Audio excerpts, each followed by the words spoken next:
हरे कृष्ण। आप सबका स्वागत है आज के इस सत्र में। तो आज हम शुरू करने जा रहे हैं श्रीमद् भगवद गीता का 11वां अध्याय, जिसका नाम है विराट रूप। ठीक है, तो उससे पहले हम मंगलाचरण करेंगे। ओम अज्ञानतिमिरन्धस्य ज्ञानञ्जनशलाकया चक्षुरुन्मीलितं येन तस्मै श्री गुरुवे नमः। श्री चैतन्य मनोभीष्टं स्थापितं येन भूतले स्वयं रूप कदा मह्यं ददाति स्वपदान्तिकं। वन्देऽहं श्रीगुरुश्रेयुतपदकमलं श्रीरूपं साग्रजातं सगण रघुनाथान्वितां तं सजीवं साद्वैतं सावधूतं परिजनसहितं श्रीकृष्णचैतन्यदेवं श्रीराधाकृष्णपादां श्रीललिता विशाखान्वितांश्च। हे कृष्ण करुणा सिंधु दीनबंधु जगतपते गोपेश गोपिका कांता राधा कांता नमस्तुते। तप्त कांचन गौरंगी राधे वृंदावनेश्वरी ऋषभानुसुते देवी प्रणमामि हरिप्रिय। वाञ्छाकल्पतरुभ्यश्च कृपा सिंधुभ्य एव च पतितानां पावनेभ्यो वैष्णवेभ्यो नमो नमः। जय श्री कृष्ण चैतन्य प्रभु नित्यानंद श्री अद्वैत गदाधर श्रीवासदि गौर भक्तवृंद। हरे कृष्ण कृष्ण कृष्ण हरे हरे, हरे राम राम राम हरे हरे। मुखं करोति वाञ्छालं पंगुं लंघयते गिरिं यत्कृपातमहं वन्दे परमानंद माधवं श्री गुरु दीनतारिणो श्री चैतन्य ईश्वरम। तो आइए, आप सबका स्वागत है। तो आज हम शुरू करने जा रहे हैं अध्याय 11, भगवान का जो है विराट रूप है। तो इस अध्याय को स्टार्ट करने से पहले हम देखेंगे कि 10वें चैप्टर में भगवान ने क्या कहा कि भगवान ने अपनी सब कुछ जो है ऐश्वर्य बताए। तो ऐश्वर्य सुनने के बाद अभी अर्जुन ये अध्याय में स्टार्ट करता है प्रश्न से, मतलब प्रश्न नहीं परंतु एक रिक्वेस्ट से स्टार्ट करता है। और क्या कहता है कि मेरा मोह दूर हो गया है। तो आइए हम पढ़ते हैं पहला श्लोक। अर्जुन उवाच मद अनुग्रहाय परमं गुह्यम आध्यात्म संगीतम यत्पयोक्तम वचत्सेन मोहोयम विगतो मम। यानी अर्जुन ने कहा, अपने आज नित्य गुह्य आध्यात्मिक विषयों को मुझे उपदेश दिया है और उसे सुनकर मेरा मोह दूर हो गया है। तो अभी अर्जुन यहाँ पे ये क्यों कह रहा है मोह दूर हो गया है? आगे 18वें अध्याय में जाएंगे तो वो कहता है मोह नष्ट हो गया है। तो पहले हम इसे समझने की कोशिश करते हैं। मोह दूर हो गया और मोह नष्ट हो गया में क्या फ़र्क है? तो जब भी किसी व्यक्ति का मोह दूर हो जाता है तो उसका चांसेस है कि वो वापस फॉल डाउन करे और वापस उसका मोह आ सकता है। तो इसीलिए भगवान ने, नहीं तो यहाँ पे अर्जुन ने बोला कि मेरा मोह दूर हो गया तो वो एक भगवद गीता यहाँ पे भगवान बोलना बंद कर देते हैं ना 11वां चैप्टर खत्म करके विराट रूप दिखा के। परंतु भगवान ने विराट रूप दिखाने के बाद 12वें चैप्टर से 18वें चैप्टर यानी 7 चैप्टर और क्यों बोले? क्योंकि भगवान जानते थे कि इसका मोह दूर हो गया, इसका मोह वापस भी आ सकता है ना। जब 18वें अध्याय में भगवान को कहता है ना नष्टो मोहम स्मृति लब्धम त्वत्प्रसादाय अच्युतम, यानी तभी उसके बाद भगवान ने भगवद गीता बोलना बंद कर दी। क्योंकि भगवान जान गए कि इसका क्या है, मोह नष्ट हो गया, अभी मोह वापस नहीं आएगा। और यहाँ पे एक और है ना श्लोक में एक शब्द है मद अनुग्रहाय परमम, यानी हे भगवान मुझे आपकी कृपा से मेरा मोह दूर हो गया है ना। गुह्यम संज्ञा संगीतम आध्यात्म संगीतम, यानी आपकी कृपा से मेरा मोह दूर हो गया, मेरी एफर्ट्स नहीं है कि मेरा मोह दूर हो गया है ना। इसका मतलब यहाँ पे पिछले अध्याय में ये एस्टैब्लिश होता है और अर्जुन यहाँ पे ये कहना चाह रहा है कि हे भगवान मैं जान चुका हूँ अभी कि आप सब कारणों के कारण हैं, परंतु अभी आगे अर्जुन है ना भगवान को रिक्वेस्ट करेगा कि मुझे दिखाओ आप सब कारणों के कारण कैसे हैं। ये सृष्टि चला रहे हो आप, तो आप ये सृष्टि कैसे चला रहे हो आप मुझे ये दिखाओ। तो ये आगे आएगा आगे के 5-6 श्लोकों में। तो मैं आपको शुरू से थोड़ा उसका बेस बता रहा हूँ 11वें चैप्टर का क्या है इसके अंदर। ठीक है, तो मद अनुग्रह है परम, यानी भगवान को बोलता है कि आपने मुझ पर कृपा की है इसके लिए। यानी कृष्ण सब कारणों के कारण है, कृष्ण सबके उद्गम स्थान है, उद्गम है, कृष्ण से ही सब कुछ उद्गम होता है। यानी कृष्ण अवतार ही है, कृष्ण अवतार नहीं है। बहुत सारे लोग बोलते हैं ना कृष्ण 8वें अवतार हैं, ये अवतार है, नहीं, कृष्ण अवतार ही है, अवतार नहीं है, ये पहले हमें समझना पड़ेगा। मोह दूर होने का एक और भी मतलब है कि वो कह रहा है कि मैं अभी आपको मित्र जैसी डीलिंग नहीं करूंगा आपके साथ भी, आप भगवान है मैं ये समझ गया हूं, तो मैं अभी आपका दास हूं, मैं दास के हिसाब से आपसे डीलिंग करूंगा अभी, और आपको भगवान के हिसाब से मैं आपके साथ डीलिंग करूंगा। मोह दूर हो गया का ये भी एक और मतलब है। और भगवान को सबसे जानने का रास्ता क्या है? भगवान को जानने का रास्ता है भगवान की कृपा, वैष्णवों की कृपा होगी तभी हम भगवान को जान सकते हैं। ये अध्याय का एक्चुअली शुरू क्या से हुआ है? देखिए, कृपा से स्टार्ट होता है ना। और अज्ञान और मोह हटाने के लिए हमें क्या करना पड़ेगा? हमें भगवान की कृपा चाहिए होगी। तो आइए इसका हम थोड़ा तात्पर्य पढ़ेंगे। इस अध्याय में कृष्ण को समस्त कारणों का कारण में रूप में दिखाया गया है। देखिए श्रील प्रभुपाद पहला ही तात्पर्य में ये पहला ही लाइन ये लिख रहे हैं, ठीक है। यहाँ तक कि वे महाविष्णु के भी कारण हैं, कारण स्वरूप हैं, जिनसे भौतिक ब्रह्मांडों का उद्भव होता है। ठीक है, यहाँ पे बहुत सारे लोग बोलते हैं ना कि यहाँ आगे आएगा श्लोक में, उसको हम डिटेल में समझाएंगे कि बहुत सारे लोग बोलते हैं ना विष्णु से कृष्ण आते हैं। नहीं, महाविष्णु, गर्भोदक्षाय विष्णु, कारण दक्षिणाय विष्णु, जो भी सब विष्णु का अवतार है, असंख्य विष्णु है। कृष्ण तो एक ही है, परंतु विष्णु जो है वो असंख्य है। तो उन सब विष्णु का जो अवतार स्रोत है ना, वो भगवान श्री कृष्ण आते हैं। ये इस श्लोक से स्पष्ट हो जाता है। आगे चौथे या पांचवें श्लोक में और ज्यादा स्पष्ट हो जाएगा कि पांचवें श्लोक में भगवान कहेंगे कि पश्यंती, मेरे के अंदर सबको देखो। वो आगे हम बताएंगे कैसे बता रहे हैं। अब जहाँ अर्जुन की बात है, उसका कहना है कि मोह दूर हो गया है। ठीक है, इसका अर्थ यह है कि वह कृष्ण को अपना मित्र, सामान्य स्वरूप मनुष्य नहीं मानता, अपितु वह प्रत्येक वस्तु का कारण मानता है। देखिए मैंने बताया ना आपको कि वो क्या कर रहा है कि अभी वो उनको मित्र की तरह डीलिंग नहीं करेगा, वो सब कारणों के कारण मान के उनको भगवान की तरह डीलिंग करना स्टार्ट कर देगा। इसीलिए क्या वो मान चुका है, उसका मोह दूर हो गया है। अर्जुन अत्यधिक प्रबुद्ध हो चुका है और उसे प्रसन्नता के कि उसे कृष्ण जैसा मित्र मिला, किंतु वह यह सोचता है कि भले ही वह कृष्ण को एक वस्तु का कारण मान ले, किंतु दूसरे लोग ये नहीं मानेंगे।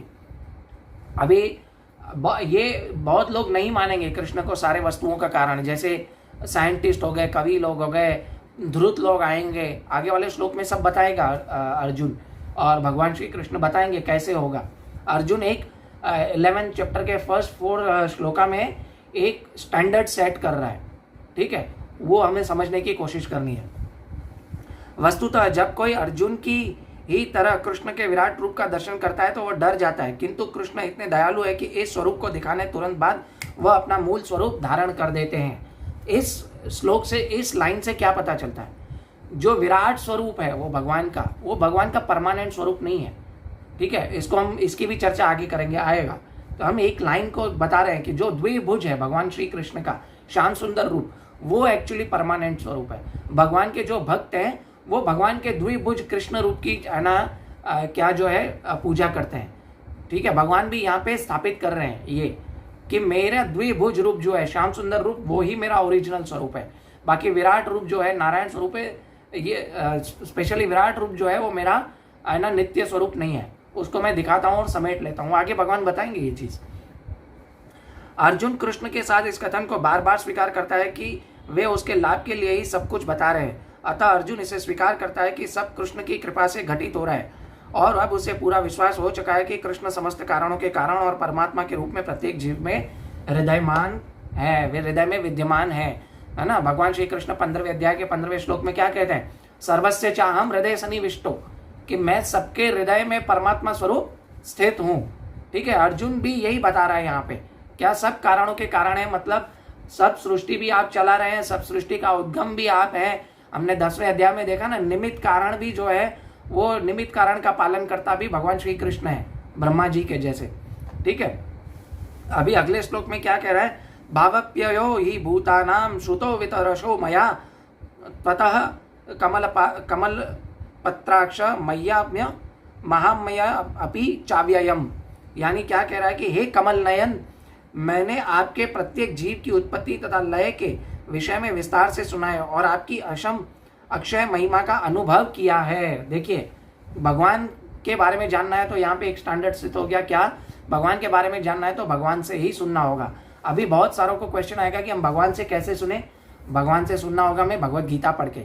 हमें ये एक तात्पर्य, श्रील प्रभुपाद ने जो भी तात्पर्य लिखे हैं और भगवान जो भी बोल रहे हैं वो हमें एक न्यूज़पेपर की तरह नहीं पढ़ना है। हमें ये समझ के पढ़ना है कि श्रील प्रभुपाद, अमरेंद्र प्रभु एक बहुत अच्छा एग्जाम्पल देते हैं कि श्रील प्रभुपाद का तात्पर्य पढ़ना है तो तात्पर्य से पहले लिखना होगा टू विशाल प्रेमलानी, नीचे पूरा लिखे फ्रॉम श्रील प्रभुपाद। ठीक है, ऐसे करके हम अगर तात्पर्य को पढ़ेंगे तो हम हमारी लाइफ के साथ हर श्लोक को कनेक्ट कर सकेंगे, और ऐसे भाव से पढ़ेंगे तो हमें लगेगा कि श्रील प्रभुपाद मुझसे बातें कर रहे हैं और मुझे ये समझाने की कोशिश कर रहे हैं, he is preaching to me. ठीक है, तो अभी यहाँ पे एक वर्ड आया है कमल नयन, है ना। कमल नयन का मतलब क्या है?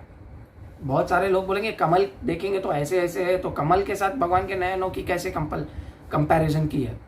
तो कमल की जो पंखड़ियाँ होती है ना, उसको आप जैसे निकाल के साइड में रखोगे ना, तो उसका जो आकार है वो आँख की तरह होता है। जैसे आप नाट्य शास्त्र में जाएंगे ना, तो नाट्य शास्त्र में, नृत्य शास्त्र में जो भी कथक डांस, कथकली डांस वगैरह सब करते हैं, तो वो क्या करते हैं, अपना मेकअप इस तरह करते हैं जैसे उनकी आंखें क्या है, कमल की तरह हो। ठीक है, तो इसके लिए भगवान के जो ओरिजिनल नयन है कमल नयन की तरह, उसको इसकी तरह संबोधित किया गया है। अभी दूसरा यहाँ पे शब्द है कि महाम्यत्म अपि, यानी भगवान श्री कृष्ण महान कैसे हैं ये जानने के लिए भगवान को बताते हैं, भगवान श्री कृष्ण आप महान हैं। ठीक है, अर्जुन ये सब क्या कह रहा है, भगवान की कृपा हुई, भगवान को कृपा होने के बाद वो खुश हुआ, इसीलिए भगवान को प्रसन्न होके ये सब भगवान को संबोधित करता है। हम किसी को भी बोलते हैं अरे बहुत अच्छा यार, तू बहुत अच्छा मेरा दोस्त है, क्यों बोलते हैं, वो हमारे ऊपर कुछ फेवर करता है, कृपा करता है, हमारा कुछ काम कर देता है, तो हम उसको ऐसे खुश करके बोलते हैं तू बहुत अच्छा है। तो इसका यही अर्थ है कि यहाँ पे भी भगवान की कृपा प्राप्त की अर्जुन ने, और वो बहुत अति प्रसन्न हो गया, तो भगवान का अभी क्या कर रहा है, वखान कर रहा है, भगवान की प्रशंसा कर रहा है, उनकी प्रेयर्स कर रहा है। ठीक है, और भगवान को बता रहा है आप महान हैं। जब तक भगवान की कृपा प्राप्त नहीं होगी तब तक हमें पता नहीं चलेगा कि भगवान महान कैसे हैं। ठीक है, श्रील प्रभुपाद एक बार बोल रहे थे अपने एक लेक्चर में कि लोगों को पता है, लोग जानते हैं कि भगवान महान है, परंतु लोगों को ये पता नहीं है कि भगवान महान कैसे हैं, है ना। लोग ये जानते जरूर है कि भगवान महान है, लेकिन भगवान महान कैसे वो पता नहीं है। लेकिन भगवान कैसे महान है जब पता चलेगा, जब हमें भगवान की कृपा प्राप्त होगी, है ना। भगवान के जो दास हैं, जो वैष्णव है, जो प्रचार करते हैं, उनके साथ जाके हम सुनेंगे, उनके माध्यम से हम भगवान के कृष्ण के बारे में सुनेंगे, तभी हमें पता चलेगा कि क्या है वो, उनकी महानता का कृपा प्राप्त होगी, उनकी महानता पता चलेगी, और उसके बाद उनकी महानता का अनुभव होगा। आइए इस तात्पर्य में भगवान श्रील प्रभुपाद क्या लिखते हैं, सुनते हैं।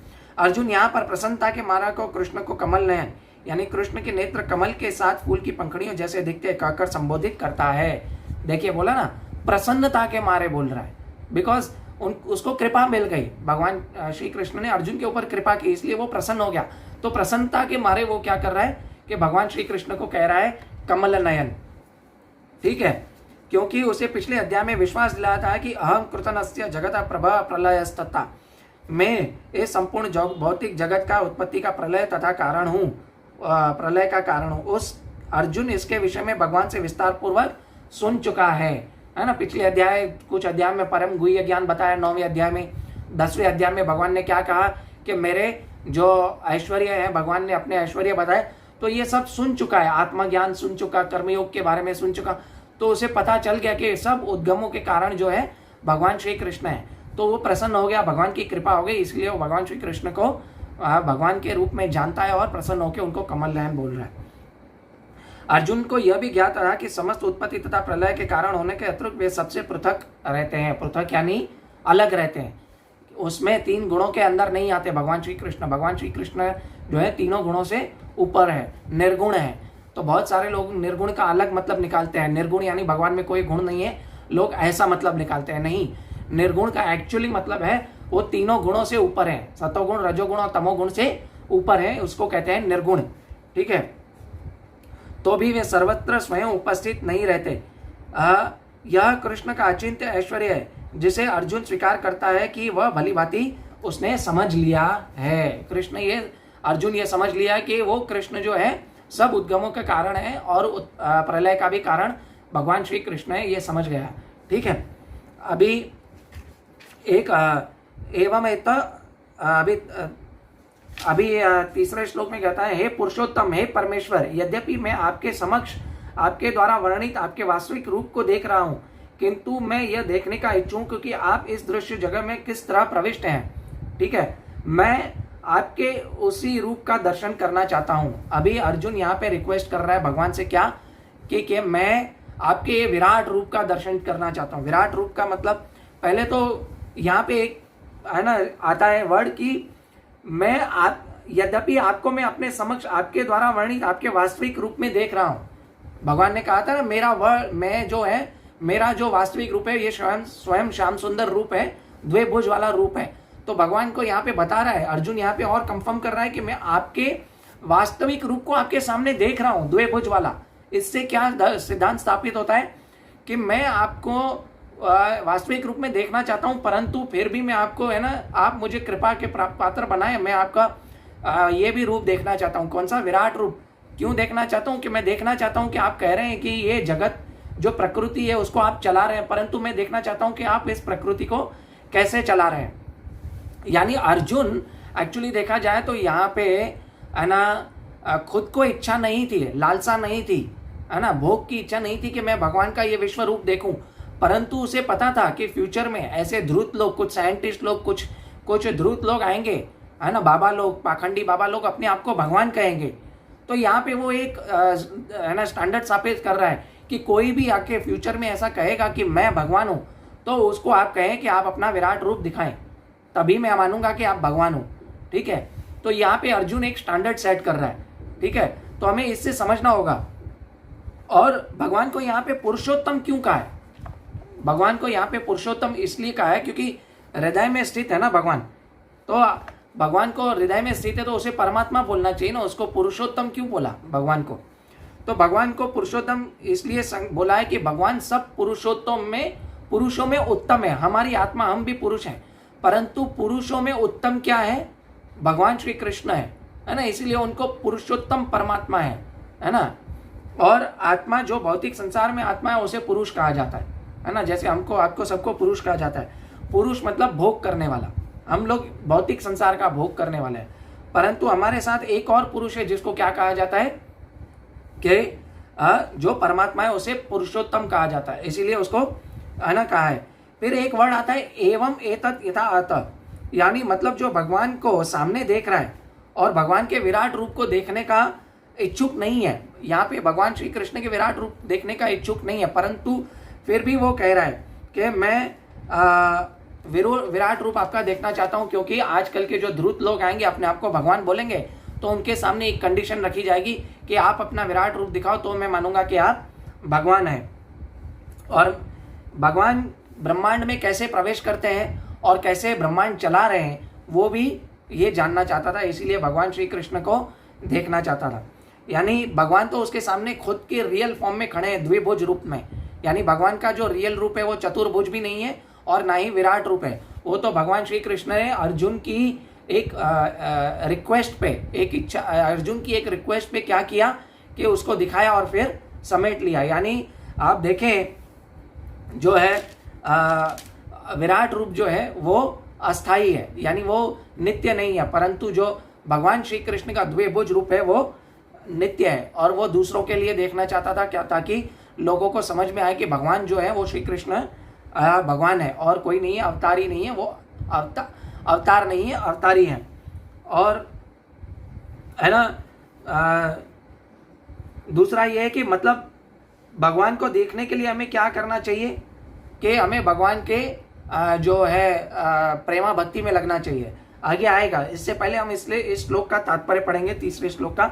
भगवान ने यहाँ कहा कि उन्होंने अपने साक्षात स्वरूप का ब्रह्मांड में भीतर में प्रवेश किया है, फलतः दृश्य जगत संभव हो सका है और चल रहा है। यानी भगवान बता रहे हैं, है ना, उनको पिछले अध्याय में कि ये सब जो भी है, मयि आध्यक्ष प्रकृति हम सूयते सचराचरम, 9वें अध्याय में बोला था ना कि ये सारी प्रकृति मुझसे ही आती है और मेरी, है ना, मुझसे ही चल रही है। ठीक है, मयि आध्यक्ष, मेरी सिर्फ, है ना, ऑर्डर पे चल रही है। जहाँ तक अर्जुन का संबंध है वह कृष्ण को कथनों से प्रोत्साहित है। यानी अर्जुन को पता था कि अर्जुन ने एक बार भगवान ने बोल दिया मैं भगवान हूं, तो वो सेटिस्फाई हो गया कि भगवान हूं। ठीक है, उससे प्रोत्साहित था। अर्जुन चाहता है कि वह भगवान को उनके विराट रूप को देख के, जिससे वह ब्रह्मांड के भीतर में काम करते हैं, यद्यपि वह उससे पृथक है। अर्जुन द्वारा भगवान के लिए पुरुषोत्तम संबोधन भी महत्वपूर्ण है, चूंकि वो भगवान है इसलिए वे अर्जुन के भीतर भी उपस्थित है, अतः वह अर्जुन की इच्छा को जानते हैं। परमात्मा जो है पुरुषोत्तम, वो हमारी इच्छा को जानता है, तो अर्जुन की इच्छा को भी जान लिया उन्होंने। इसलिए अर्जुन ने क्या कहा कि मुझे आपका विराट रूप देखना है। लेकिन क्यों देखना है, श्रील प्रभुपाद यहाँ पे बताएंगे कि वे समझते हैं कि अर्जुन के उनके विराट रूप का दर्शन करना कोई लालसा नहीं है, क्योंकि वह साक्षात देखकर पूर्णतया संतुष्ट है। यानी वो उनके ओरिजिनल रूप को देख के संतुष्ट है, द्विभुज वाला। ठीक है, किंतु भगवान यह भी जानती है कि अन्यों को विश्वास दिलाने के लिए विराट रूप दर्शन करना चाहता है। यहाँ पे अर्जुन अन्यों को विश्वास दिलाने के लिए, दूसरों को विश्वास दिलाने के लिए क्या करना चाह रहा है कि वो विराट रूप का दर्शन करना चाह रहा है। अर्जुन को इसकी पुष्टि के लिए कोई व्यक्तिगत इच्छा न थी। यानी अर्जुन को तो पता चल गया ना, भगवान ने भगवत गीता कही तो अर्जुन को पता चल गया कि भगवान जो है भगवान जो है श्री कृष्ण वो भगवान है, ठीक है, वो कोई साधारण व्यक्ति नहीं है, पुरुषोत्तम है, परंतु वो दूसरों को दिखाने के लिए बोल रहा था। कृष्ण यह भी जानते हैं कि विराट रूप का दर्शन एक आदर्श स्थापित करने के लिए था। देखिए, आदर्श स्थापित यानी एक स्टैंडर्ड स्थापित करने के लिए था। क्या स्टैंडर्ड आएगा? क्योंकि वे भविष्य में अनेक दूत होंगे जो अपने आप को ईश्वर का अवतार बताएंगे। देखिए आ गया यहाँ पे, भविष्य में ऐसे लोग होंगे जो अपने आप को भगवान बताएंगे, अतः वो लोगों को सावधान करना होगा। इसीलिए अर्जुन क्या कह रहा था कि मुझे आपका विराट रूप देखना है। जो कोई अपने को कृष्ण कहेगा उससे अपने दावे की पुष्टि के लिए विराट रूप दिखाने का सन्नद्ध रहना होगा। यानी जो अपने आप को भगवान बताएगा, कृष्ण बताएगा, उसको क्या करना होगा? उसको अपना विराट रूप दिखाना होगा। ठीक है, अभी यहाँ पे अर्जुन एक और बोलता है कि हे प्रभु, हे योगेश्वर, यदि आप सोचते हैं कि मैं आपका विश्व रूप देखने में समर्थ हो सकता हूँ तो कृपया करके मुझे अपना असीम विश्व रूप दिखाएं। अभी अर्जुन यहाँ पे एक रिक्वेस्ट कर रहा है ना, ऑर्डर नहीं दे रहा, रिक्वेस्ट कर रहा है। क्या? हे भगवान, हे श्री कृष्ण, हे योगेश्वर, अगर आपको ऐसा लगता है कि मैं आपका विराट रूप देखने में समर्थ हूँ तो आप मुझे दिखलाइए। समर्थ हूँ मतलब कि मैंने आपकी प्रेमा भक्ति की है, ठीक है, तो आप मुझे अपना विराट रूप दिखाएं। अभी प्रेमा भक्ति कैसे होगी? भगवान किसी को भी ऐसे ही विराट रूप नहीं दिखाते, या भगवान किसी को भी ऐसे अपना द्विभुज वाला दर्शन नहीं देते। क्या भगवान उसके ऑर्डर कैरियर थोड़ी है? परंतु भगवान के भक्त जो है भगवान का दर्शन हर जगह कर सकते हैं, साक्षात दर्शन कर सकते हैं। अगर भगवान का शुद्ध भक्त चाहे तो भगवान उसी टाइम पे प्रकट हो सकते हैं। परंतु क्या होगा? उसके लिए क्या होना चाहिए कि है ना, भगवान का विराट रूप है ना, हम अपनी इस इंद्रियों से नहीं देख सकते। क्यों नहीं देख सकते? क्योंकि हमने भगवान की भक्ति नहीं की है ना। ऐसा कहा जाता है कि भौतिक इंद्रियों द्वारा न तो परमेश्वर कृष्ण को देख सकता है, न ही सुन सकता और न अनुभव कर सकता है। भौतिक इंद्रियों द्वारा हम भगवान को नहीं देख सकते, किंतु यदि कोई प्रारंभ से भगवान की दिव्य प्रेमा भक्ति में लगा है तो वो भगवान का साक्षात करने में समर्थ रहता है। प्रत्येक जीव आध्यात्मिक सोलिंग मात्र है, अतः परमेश्वर को जान पाना या देख पाना संभव नहीं है। हर किसी के लिए संभव नहीं है जो भगवान श्री कृष्ण को देख सके।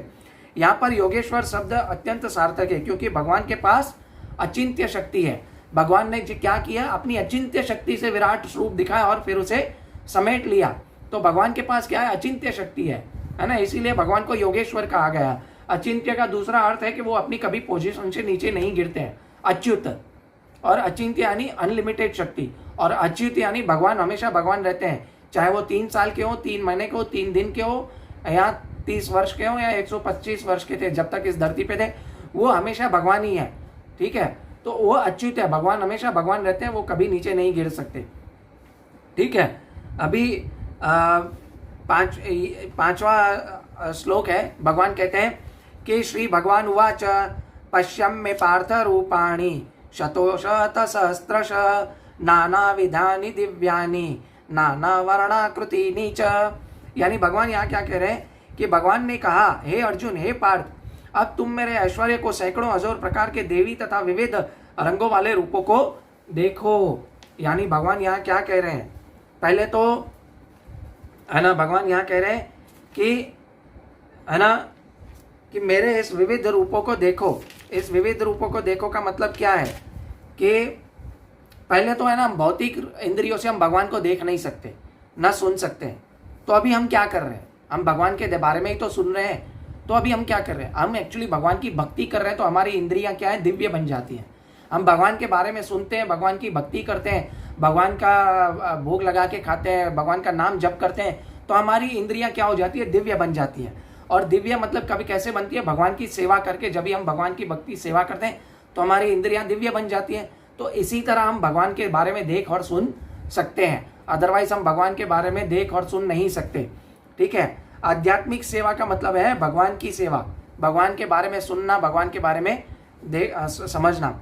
और भगवान को यहाँ क्या कह रहा है? मैं समर्थ हूँ तो आप मुझे रूप दिखलाए का मतलब क्या है कि अगर मैंने आपकी सेवा की है, मैंने आपकी भक्ति की है, तो आप मुझे अपना ये विराट रूप दिखा सकते हैं। ब्रह्म संहिता में एक आता है, प्रेमांजन चुरिता भक्ति विलोचनन।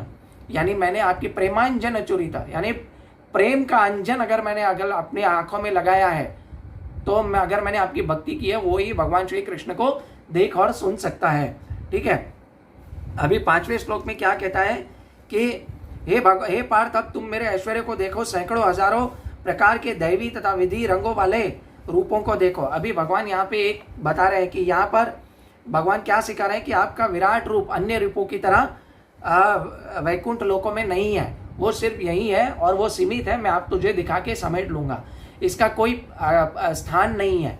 ठीक है, हम 5वां और 6ठा श्लोक एक्चुअली साथ में पढ़ेंगे तो कनेक्ट कर पाएंगे। 6ठे श्लोक में क्या बोलते हैं, हे अर्जुन, तुम जो भी देखना चाहो उसे तत्क्षण मेरे इस शरीर में देखो। तुम इस समय तथा भविष्य में जो भी देखना चाहते हो उसे यह विश्व रूप दिखाने वाला है, यहाँ तक कि एक स्थान पर चर अचर सब कुछ है। तो अभी इन 2 श्लोकों को कनेक्ट करते हैं। कैसे है देखिए, पहले तो भगवान ने यहाँ एस्टैब्लिश कर रहे हैं कि दैवी और रूपों को देखो और नाना विधानी दिव्यानी नाना वर्णाकृति नीच, यानी भगवान क्या बोल रहे हैं कि यहाँ पे जो भी दिव्य रूप है, जैसे नारायण रूप है, चतुर्भुज मेरा रूप है, जो विष्णु का रूप है, इन सबों दिव्य रूपों का उद्गम कारण भी मैं ही हूँ। यानी बहुत लोग बोलते हैं ना, जैसे मैं विष्णु जो है, कृष्ण जो है विष्णु से आया, नहीं। यहाँ जो कोई ऐसा बोले तो उसको ये श्लोक कोट कर देना चाहिए, जो विष्णु है वो कृष्ण से आए हैं। जैसे आदित्यों में भी विष्णु मैं हूँ, 10वें अध्याय में भगवान कहते हैं ना, तो विष्णु का भी उद्गम स्थान मैं ही हूँ, है ना। ईश्वर परम कृष्ण सर्व कारण कारण, सच्चिदानंद विग्रह अनादिर अधर गोविंद सर्व कारण कारणम।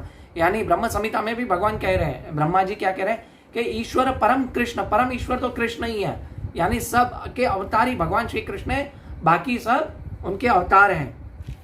और इसमें तात्पर्य में भी यह है कि अर्जुन का विश्व रूप का दर्शन अभिलाषी था, जो दिव्य होकर भी दृश्य जगत में लाभप्रद प्रकट होता है। फलतः वह प्रकृति के अस्थायी काल द्वारा प्रभावित है। जिस प्रकृति माया प्रकट अप्रकट है, उसी तरह कृष्ण का यह विश्व रूप भी प्रकट तथा अप्रकट होता रहता है। देखिए, अभी इसका मतलब ये है कि जैसे देखें, भगवान श्री राम का जो लोक है वो साकेत लोक है, विश्व रूप का कोई लोक नहीं है। नारायण का लोक कौन सा है, वैकुंठ लोक है, और नित्य है ना, मतलब ये रूप। भगवान श्री कृष्ण का जो नित्य रूप का नित्य लोक कौन सा है, वो है गोलोक वृंदावन, लेकिन विश्व रूप का कोई लोक नहीं है ना। तो इससे हमें पता चलता है कि जो भगवान श्री कृष्ण का जो विश्व रूप है, वो भगवान ने कृष्ण की इच्छा पर दूसरों के भले के लिए जो है वो भोग नहीं करना चाहता था भगवान श्री कृष्ण का विश्व रूप देखने के लिए, वो तो सेवा कर रहा था भगवान श्री कृष्ण का विश्व रूप देख के।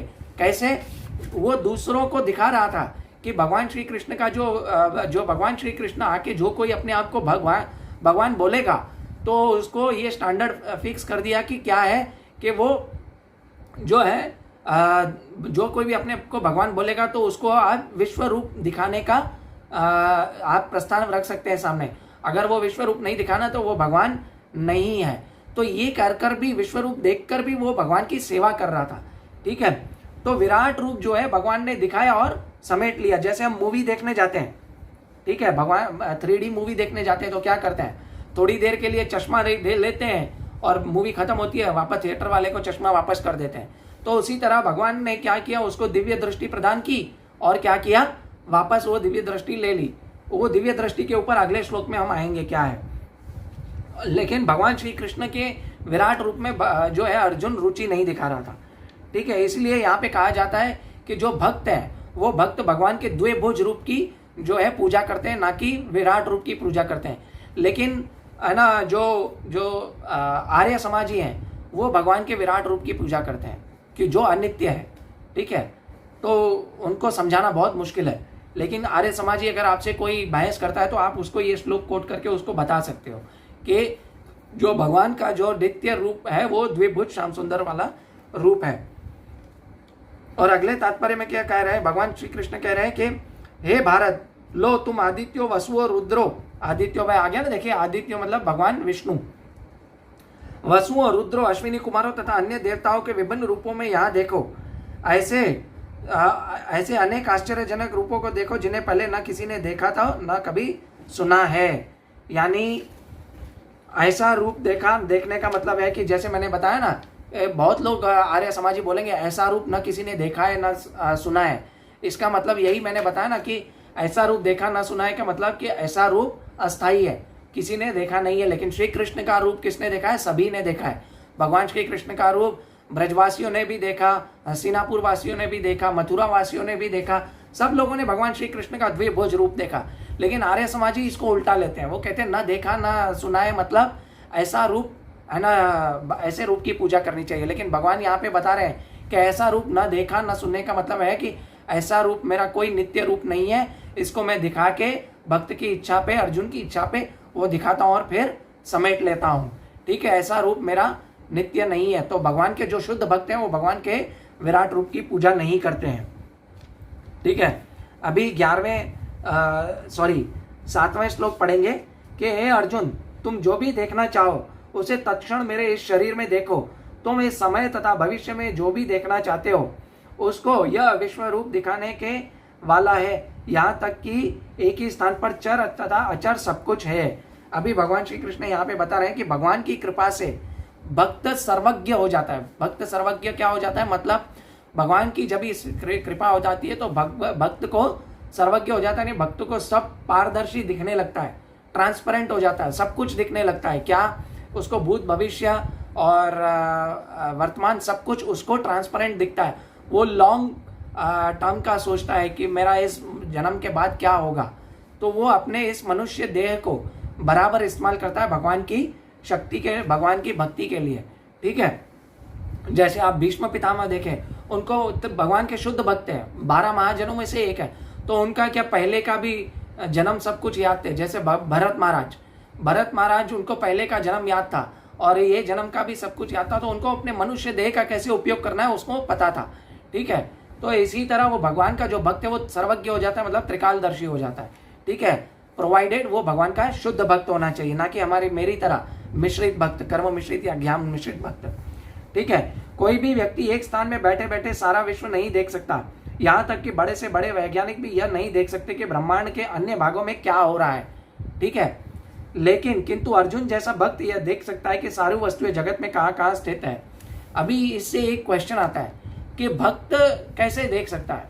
भक्त भागवत द्वारा देख सकता है कि हर ब्रह्मांड में कैसी वस्तुएं हैं, कहाँ कहाँ स्थित है। आप श्रीमद् भागवत का 2nd कैंटो पढ़ोगे, इम्पेटस, जो भगवान श्री कृष्ण ने ये प्रकृति कैसे की है, सर्ग विसर्ग, तो भागवतम पढ़ेंगे, पहला 2nd कैंटो पढ़ेंगे, 1st कैंटो पढ़ेंगे, तो हमें पता चलेगा कि कौन सा लोक कहाँ पे स्थित है। तो एक भक्त ये सब कुछ कैसे भागवत की दृष्टि से देख सकता है, परंतु एक वैज्ञानिक ये नहीं देख सकता। हाँ, आजकल के वैज्ञानिक ये है कि इस ब्रह्मांड में मतलब इस लोक में, इस पृथ्वी लोक में क्या हो रहा है वो देख सकते हैं, लेकिन इस पृथ्वी लोक से परे क्या है वो नहीं देख सकते। बहुत सारे लोग बोलते हैं कि वो चांद पर गया, चांद की मिट्टी जो है वो कलेक्ट करके आया। लेकिन एक उदाहरण देता हूँ, कोई व्यक्ति चांद से यहाँ पे आए तो सपोज एक रण प्रदेश में आ जाए, एक डेजर्ट में आ जाए और डेजर्ट में से एक मिट्टी उठा के लेके जाए चांद लोक में, और वो कहे कि वहाँ के लोगों को कि है ना धरती में सिर्फ मिट्टी मिट्टी और कुछ नहीं है। क्यों? वो तो सिर्फ एक लोक पे आया, एक लोक में एक स्थान पे आया। ठीक है, तो उसको कैसे पता चला कि ये पूरी धरती ऐसी है, पूरा पृथ्वी लोक ऐसा है? नहीं। इसी तरह हम अगर चांद पे जाएंगे तो हम चांद के बारे में पूरा अनुमान नहीं लगा सकते, क्योंकि अगर हम पहले तो चांद पे जाना पॉसिबल नहीं है। अगर कोई चला भी गया और वहाँ का कोई सैंपल उठा के लाया तो इससे हम ये अनुमान नहीं लगा सकते कि पूरा चंद्रलोक ऐसा है, नहीं। ठीक है, तो इसी तरह हम एक स्थान पे बैठ के पूरा जो है सृष्टि का अनुमान नहीं लगा सकते, परंतु भगवान का जो एक भक्त है वो पूरी सृष्टि को देख सकता है। वो कैसे देख सकता है? वो सिर्फ और सिर्फ प्रेम, भगवान की सेवा की दृष्टि से देख सकता है। भगवान की सेवा करेगा तभी देख सकता है, और तभी देख सकता है कैसे? जो श्रीमद् भागवतम पढ़ेगा और भक्तों द्वारा हमारे आचार्यों की कमेंट्री को सुनेगा और देखेगा, अदरवाइज वो नहीं देख सकता। ठीक है, इस तरह अर्जुन ने कृष्ण के अनुग्रह से सारी वस्तुओं देखने में समर्थ है, जिसमें कृष्ण से शक्ति प्रदान करते हैं कि जिससे वह भूत, वर्तमान तथा भविष्य में जो कुछ देखना चाहे वो देख सकता है।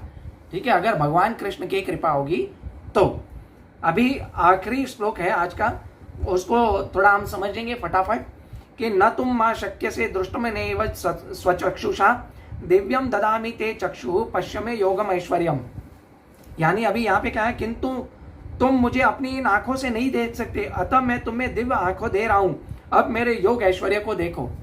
अभी यहाँ पे तो बात हो गई कि ना तुम मुझे आंखों से नहीं देख सकते, परंतु विराट रूप दिव्य आंखों से देखने का मतलब क्या है? अर्जुन तो एक्चुअली ऑलरेडी दिव्य है, उसकी आंखें ज्यादा दिव्य है। तो भगवान ने जो उसको दृष्टि प्राप्त की, क्योंकि जो भगवान का जो दिव्य रूप है, जो विराट रूप है, वो तो परमानेंट है ही नहीं। तो भगवान ने जो उसको दिव्य दृष्टि प्राप्त की, वो अर्जुन की जो दृष्टि थी उससे छोटी थी। हमें ये समझना चाहिए क्या? क्योंकि वो ऑलरेडी दिव्य है, अर्जुन की आंखें ऑलरेडी दिव्य है, वो भगवान की भक्ति कर रहा है, वो भगवान के बारे में सुन रहा है, तो उसकी इंद्रियां जो है ऑलरेडी दिव्य है। परंतु भगवान ने यहाँ पे ये स्थापित किया कि ये जो मेरा विराट रूप है वो नित्य नहीं है, ठीक है?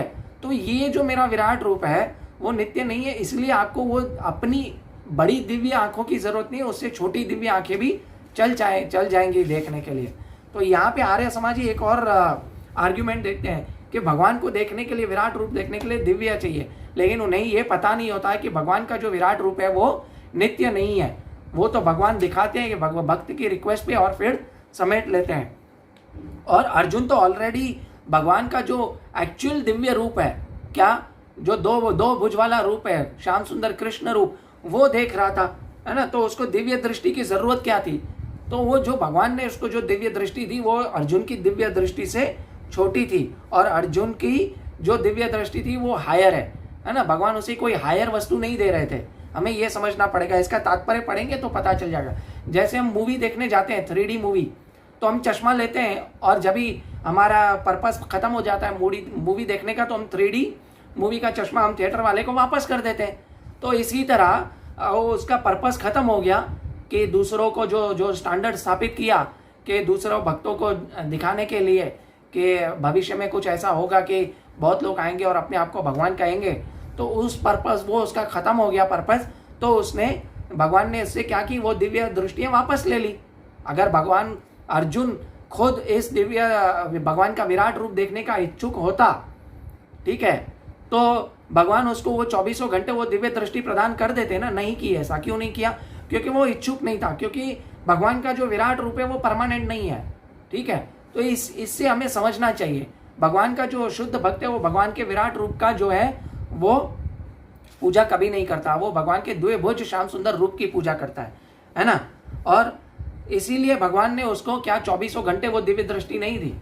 हमें ये समझना चाहिए, जितनी देर वो भगवान दृष्टि दी उतनी देर उसने विराट रूप देखा और भगवान ने वो दृष्टि वापस ले ली। इसका एक्चुअली लास्ट परपट का जो लास्ट पैराग्राफ है उसमें समझ में आएगा। पहले इसका है ना परपट का पहला 2-3 पढ़ेंगे तभी हमें पता चलेगा। शुद्ध भक्त कृष्ण को उनके 2 भुज रूप के अतिरिक्त अन्य किसी रूप में देखने की इच्छा नहीं करता। भक्त को भगवत कृपा से उनके विराट रूप का दर्शन दिव्य चक्षुओं से करना होता है, न कि मन से। कृष्ण के विराट के रूप का दर्शन करने के लिए अर्जुन से कहा जाता है वह अपने मन को नहीं अपितु दृष्टि को बदले। कृष्ण का यह विराट रूप कोई महत्वपूर्ण नहीं है, यह बात के श्लोकों से पता चल जाएगा। कृष्ण का जो ये क्या विराट रूप इतना महत्वपूर्ण नहीं है, देखिए यहाँ पे पता चल गया। तो फिर भी चूंकि अर्जुन इसका दर्शन करना चाहता था, अतः भगवान ने उस विराट रूप को देखने के लिए एक विशिष्ट दृष्टि प्रदान की, है ना? भगवान ने अर्जुन को अपना विश्व रूप दिखाने के लिए आवश्यक शक्ति प्रदान की, क्योंकि वह जानते थे कि अर्जुन इस रूप को देखने के लिए इच्छुक न था, जैसा कि हमने पहले बता चुके हैं। समझ गया? तो अर्जुन ने जो ये विराट रूप देखने का बताया वो नित्य नहीं है, विराट रूप जो है वो है ना शाश्वत नहीं है, वो टेम्पररी है। हरे कृष्णा। तो आज के इस सत्र को यहाँ पे ही अंत करते हैं। कृपया मुझसे कुछ भी भूल हो गई है तो मुझे क्षमा करें, और मैं अपने हृदय के शुद्धिकरण के लिए ही बोल रहा था ये। हरे कृष्ण कृष्ण कृष्ण हरे हरे, हरे राम राम राम हरे हरे। श्रील प्रभुपाद की जय, अनंत कोटि वैष्णव वृंद की जय, निताय गौर प्रेमानंदे, हरि हरि बोल। हरे कृष्णा।